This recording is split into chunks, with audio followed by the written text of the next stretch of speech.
de intimidad y libertad, Fernando. Bueno, pues ¿dónde está el límite o la pues línea? como en casi todo, la virtud está en el equilibrio, ¿no? Yo creo que tiene que haber, si no hay seguridad, es evidente que no hay libertad. No puedes ejercer la libertad en una sociedad insegura, en una sociedad que se convierte en la ley del más fuerte. Obviamente sin seguridad no puede haber libertad, pero tampoco tiene sentido que haya seguridad si no hay libertad, porque entonces la propia seguridad carece de sentido. ¿Seguridad para quién? Para los esclavos.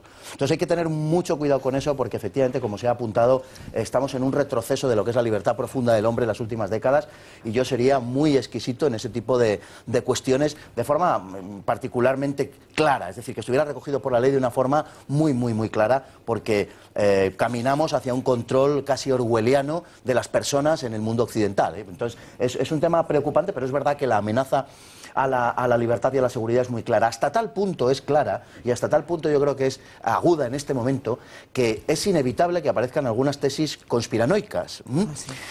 Digo que es inevitable, ¿no? ¿Por qué? Pues porque parece que todo termina siempre traduciéndose en lo mismo, en un control cada vez mayor de las personas, ¿no? Entonces, inevitablemente, pues estas cosas aparecen. Cuando uno lo contrasta con lo que está sucediendo en la política internacional, pues entonces es cuando empiezan a aparecer esos fantasmas. ¿Quién mantiene unas alianzas con las oligarquías del Golfo Pérsico, con quienes están llevando a cabo la propaganda wahabista en Europa, por ejemplo? Los Estados Unidos. Los Estados Unidos mantienen una alianza permanente desde hace 50 años con el régimen saudí, con el régimen del Golfo Pérsico. Claro, que luego eso se traduzca en una merma de la libertad de los ciudadanos europeos, pues es, o norteamericanos y norteamericanos, también es francamente preocupante. ¿Quién ha dinamitado a los gobiernos que hacían de eficacísimo freno contra el auge del fundamentalismo en el norte de África? Estados Unidos e incluso una parte de Europa, sobre todo Francia, en el caso libio.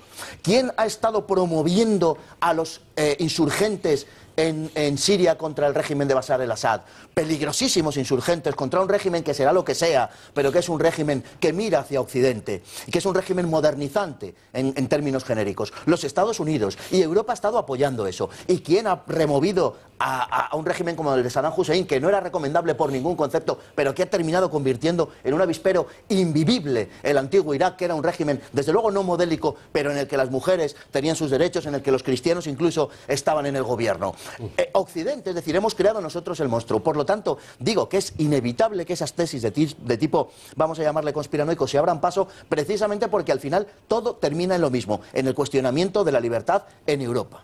Balbás, si abriésemos la dicotomía entre seguridad y libertad e intimidad, ¿serías capaz de decantarte por alguno de los dos o es difícil? Occidente por las libertades siempre, eso es clarísimo, es la cultura del hombre, la cultura del humanismo y la cultura de los valores cristianos, que son toda Europa, es como se llamaba Europa hace 1000 años, los cristianos, es como se llamaba. Así se llama. Y esos valores de la libertad individual están ahí. ¿Qué pasa? Que el control de las personas ahora es tremendo. Desde hace 20 años, con los teléfonos... Claro, o sea, que ya existe un gran control.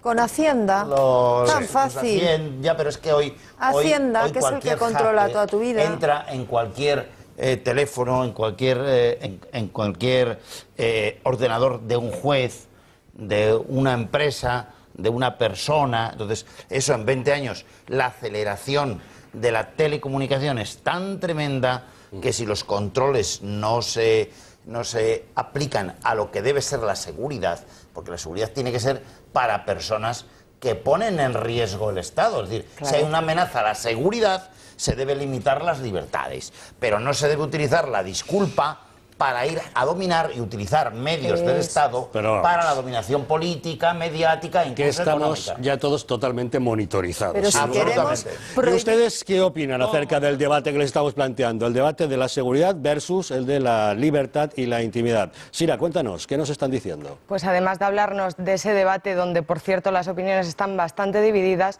están muy